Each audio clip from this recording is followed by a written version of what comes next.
So every time I think I get a handle on my craft room and go through some organization, oh, look, a kitty,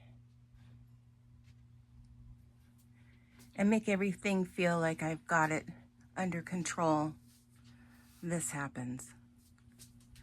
So I want something down. I have Disney paper in here. I have my ink machine and all of its supplies in here. And then over here, I have patterned paper scraps. So it's organized to a degree. And then up there, and those baskets are reorganized from the last craft room organization overhaul I did. So technically those are fine, but maybe I need to move them again or reorganize what's in them, because every time I need to get to something, you know, I rip my room apart. And these things here, and you can see, and this is embarrassing, but I'm going to show you the dust I have from when things are sitting up there. Now, I don't know if you can see way up there. Gosh, look, I've got cobwebs. But that one box, I do have some material over it, some fabric laying over it, just to keep what's inside it a little dust-free-er, if that's a word. So I'm going to go through and guess what? Yes, organize again, because I do have an idea of what will work better for these boxes, at least for pattern paper and plain paper, of how to get them a little more organized to be used.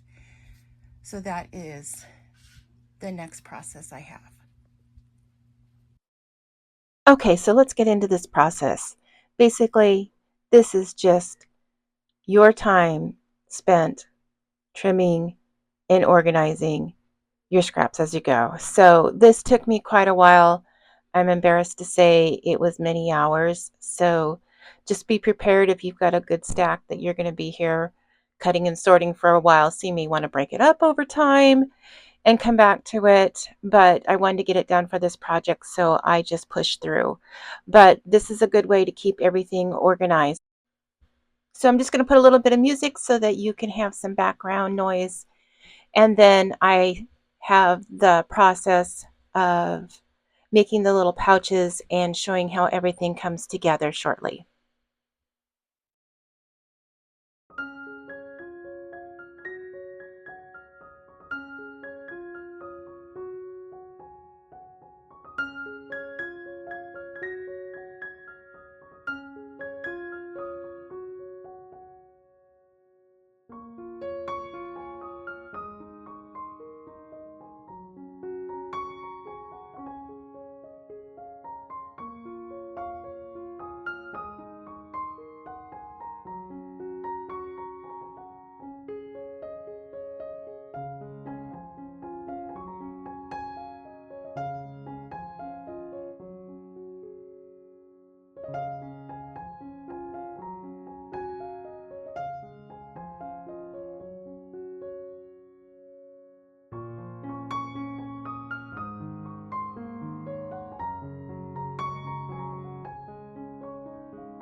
now I'm back in my craft room and I have done my organizing project, and I want to show and share with you what I have come up with.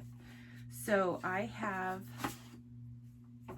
organized all my paper. I broke it out into two boxes, one that has plain paper in it and then one that has different pattern papers in it. And what I have done is that I originally just had them in these storage boxes. I originally got these, you know, back in the day at Michael's, and I would just keep my paper in there. At least they were organized into two different categories. But then I found like I was never going back and using them, or I had them up on the shelf and I couldn't get them down when I either needed to add to them or actually utilize all this paper that I have in there. So what I did was I came up with, and I've got a cutting guide to go with this. I'll put it in the description box below, as well as I'm going to put a link in my blog to it so that you can have the cutting guide for yourself. But I came up with all these different sizes of, I'm going to call them pouches, that hold different card layers. So you can make your scraps into different card layers. Now, I did a scrap video a little while ago and it didn't get very much love on YouTube. And I have to say, I kind of did it in a hurry. We were going out of town that week, but I still wanted to put out a video and I wanted it to be useful. So what I had done is explaining how, you know, you use your scrap paper and you cut it down and use it for scrap or card faces and or tags. And that's not like a new invention or revolution. It's been around since paper crafting. But what I was trying to explain too is that, like, I made these cutting guides with my Cricut and vinyl and put on my paper trimmer so that you could easily make your tags for whatever paper projects you're working on. So I have that video to go back to, but this is expanding on that this is going to be taking it to a nice organization level that just keeps you together.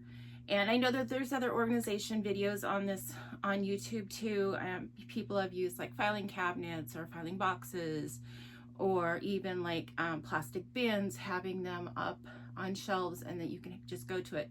So this is just going to keep you organized according to size, and it's also going to keep it in these nice boxes so that it's not A, out collecting dust, which you can see I get a lot of dust in here, and B, it's packed away in these nice boxes so it's on display. So I want to show you, I'm going to do a quick demo for each of the sizes, and then I have also spent the time going through and organizing my pattern paper kind of roughly according to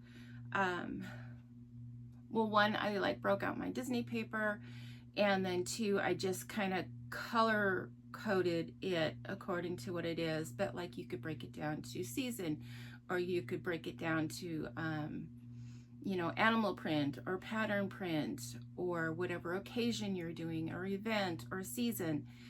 So I'm just going to show you briefly how I did that, and I will say this was a big process. This is many years of collecting paper, and who knew that cutting paper down from one size to another was going to be a task. I have to warn you, it did take me several hours. However, very worth it in the end to have the results. So with a little diligence in keeping up with it and going through the process of just making it, you will be organized and set. So let me show this to you. Okay, here's the cutting guide if you want to take a screenshot of it. But again, I'll put a link in it and put this information in the description box. So you're going to need a scoreboard, a paper trimmer, and a pair of scissors, and then whatever adhesive that you like to use. I was going to use wet glue, but I didn't have time for it to set up, so I just used score tape. And then this is what you'll have left over, so more scraps to add to your box.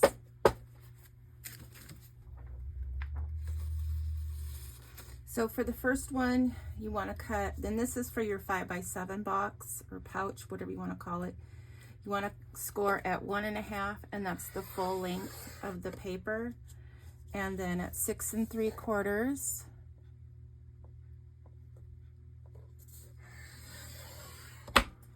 and 8 1/4. And then you want to turn this once to the right, and then you're going to score at 6 3/4 all the way down to that bottom score line, and then at 8 1/4.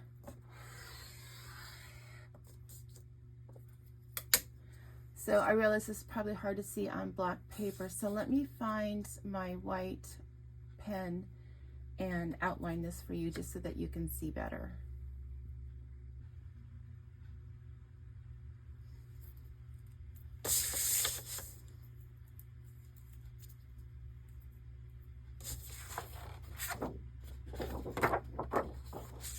Okay, so the first one was 1.5,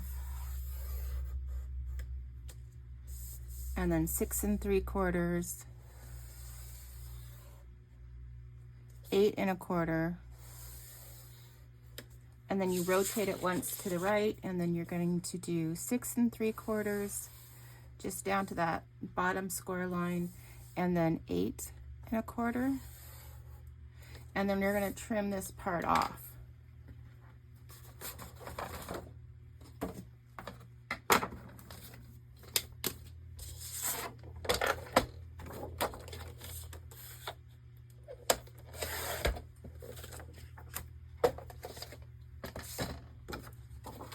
Then here with your scissors, so you're going to have this middle box down here, and that's going to create a tab, and this is going to create a tab.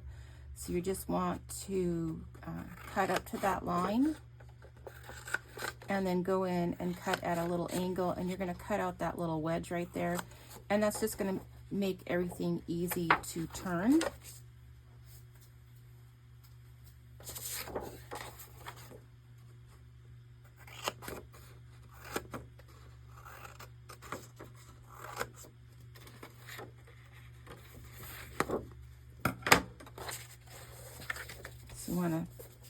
I probably should have burnished my score marks first.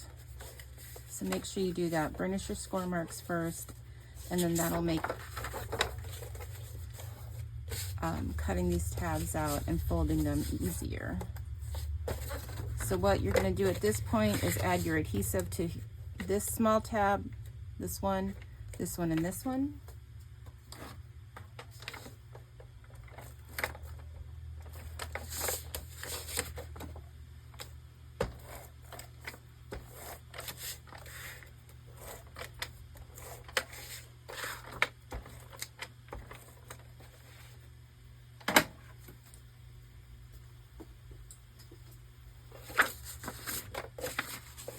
So you're going to stand it up. You're going to bring in these small tabs. You want to do the small tab first on each side. And then we're going to bring this bottom piece up. And I didn't score that or burnish it. You know, I only did 64 last night. I should have known that. Okay, so that's going to be your first pouch, and this is going to hold your 5x7. And then for the 4x6, you're going to need another sheet of 12x12 paper. Okay, so this one's going to be take 2. So I missed a step here. So this is going to be your 4x6 size, and you're going to want your 12x12 piece of paper, although you can see I already made a mistake and cut that off. But you're going to still score. You're going to score at 1.5. 5 3/4, and then what would be 7 1/4. Obviously, I already did that. So I'm going to mark that in white.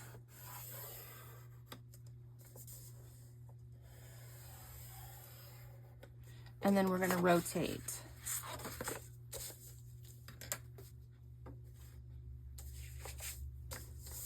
Okay, so now after we've rotated, we're going to score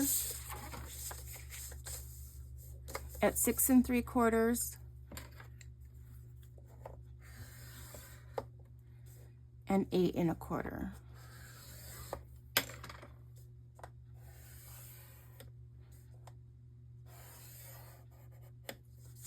Okay, and this is where you're going to want to burnish your score marks.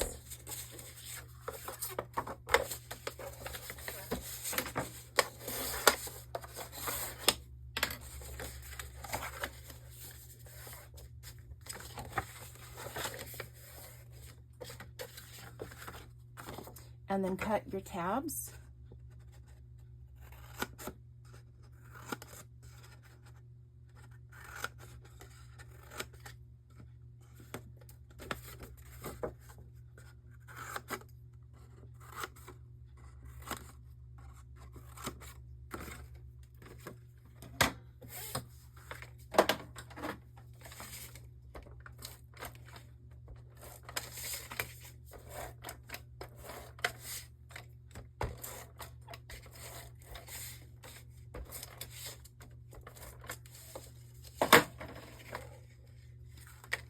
You're going to fold up.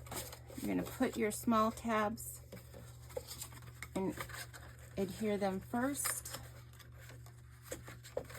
and then bring up your bottom piece and secure it on the side. So this is your 4 by 6 piece now.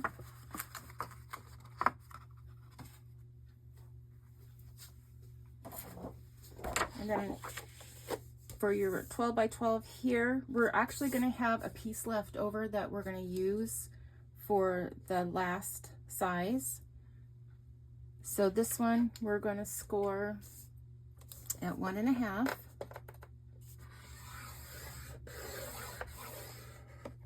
Four 3/4.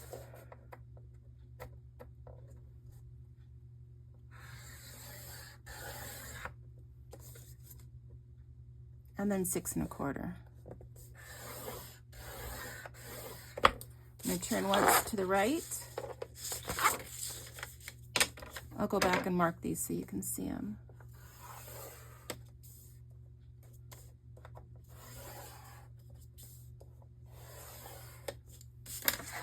Turn it once to the right, and then we're going to score 6 3/4 and 8 1/4.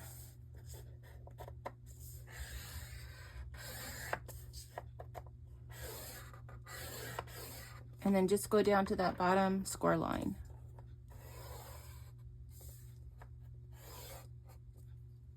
And trim that off, but we're going to keep that.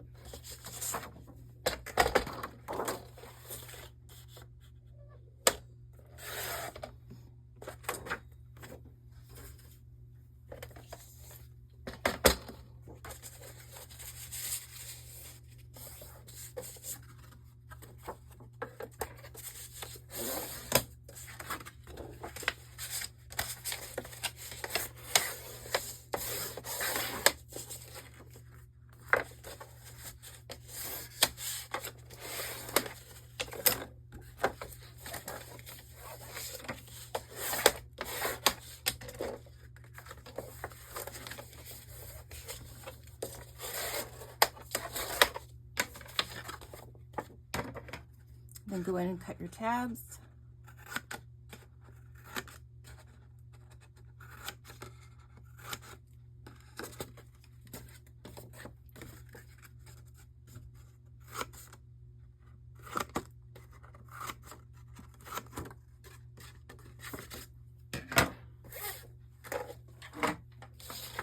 Use your adhesive.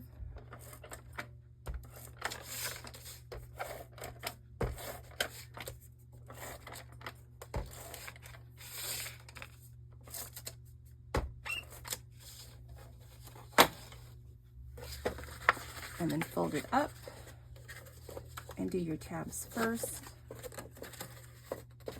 and then close up the bottom. So this is your 3x5 size. And then lastly, we can use the leftover piece. And this is going to give us the 2-inch. And technically, it's 2 by 6 3/4. All of them are 6 3/4 because it's just going to depend on the height of the box that you're going to be able to store this in. So you're going to score it 1 1/2, 3 1/2,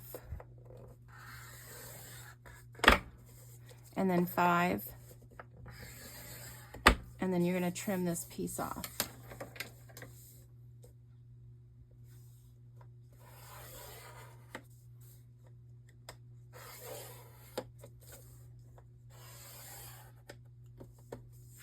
For now, we're just going to rotate and turn, and we're going to score at 6 3/4 and then 8 1/4.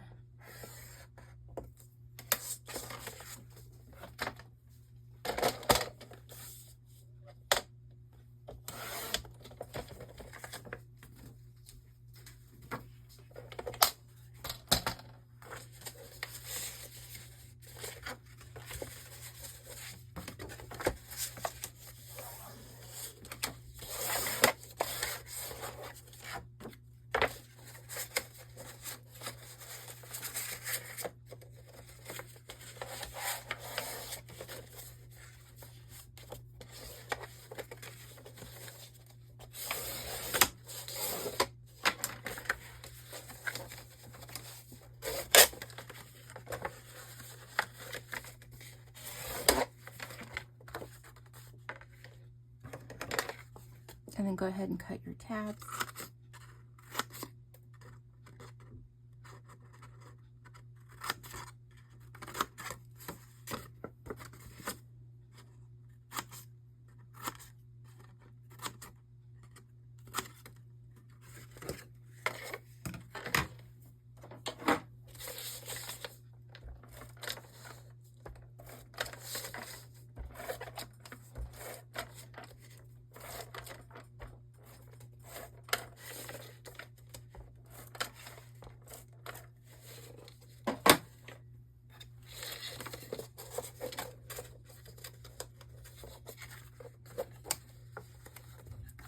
Add your small tabs first, and then bring up the bottom. Fold over your sides, and you're done. So you can be able to put all your long strips in this one.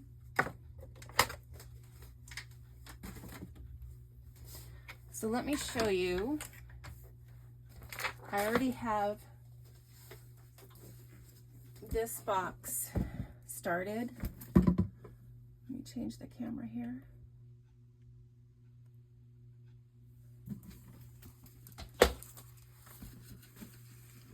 So this one already has these made up, so I can just put in the last ones.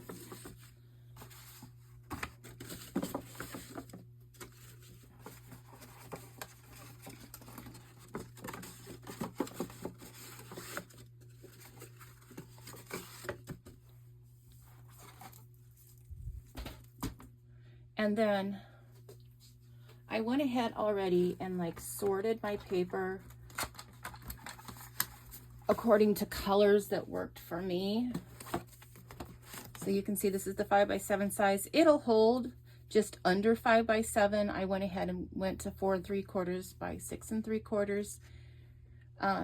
But if you have like a 5x7 card base and you want the top layer, you might want it a little bit bigger than the 4 3/4 and 6 3/4 as your base, depending on how you want to lay it out. But this is what I did for myself. And then I just I organized this into one. This was like, I don't know if you want to call it special paper. So I've got glitter paper and shimmer paper and shiny paper and So they're just all together, all the colors, but they're all according to what type of paper they are. And then I just kind of broke it down to, and obviously you'll just do what works for you, because I went ahead and did white. Like, I don't know how many people are actually going to use white.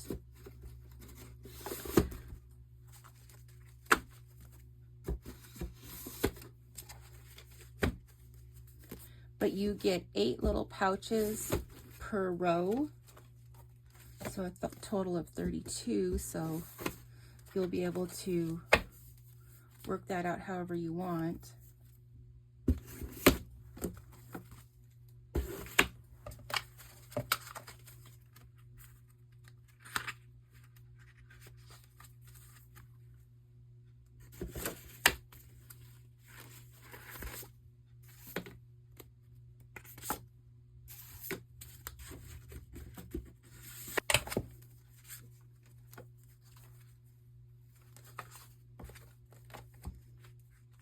So kind of the same thing here is like the specialty paper. They're just going to go in the back.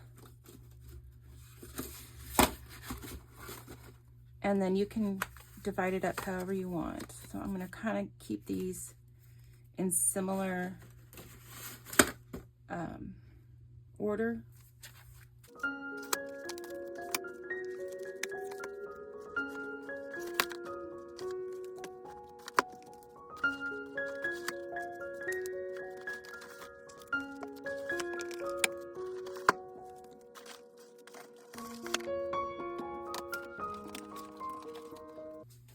Now this pile did not want to cooperate. He doesn't like staying stacked.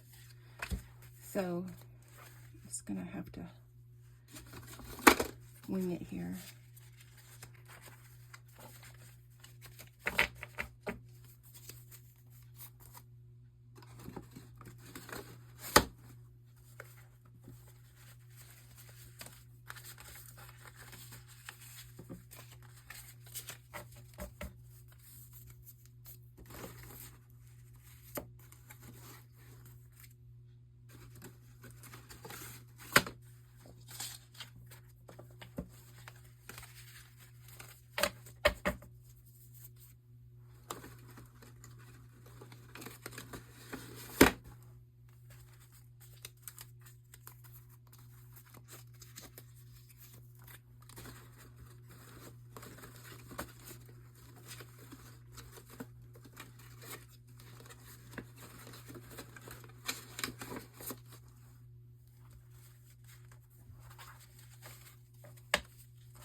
And yes, I even did these small strips. So I guess it depends on how diligent or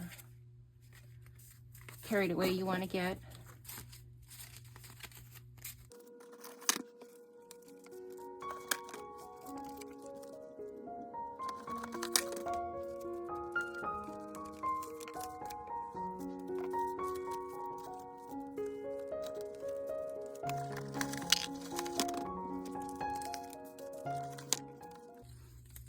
Okay, some of these I need to go back in and trim off. I don't know if you can see that. But some of these are too long, like it was getting late last night. So at some point I just kind of called it good.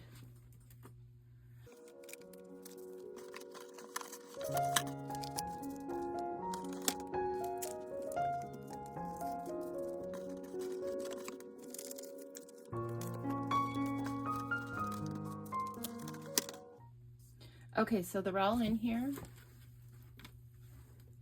And like I said, some of these over here, I'm just going to have to go back and trim once I'm done here on the video.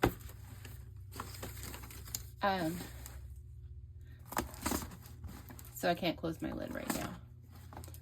But you can see from the other one how nice, once you just, if you stick to the actual measurements that you choose, like I was just getting carried away there, then everything will fit nice and neat like the other box.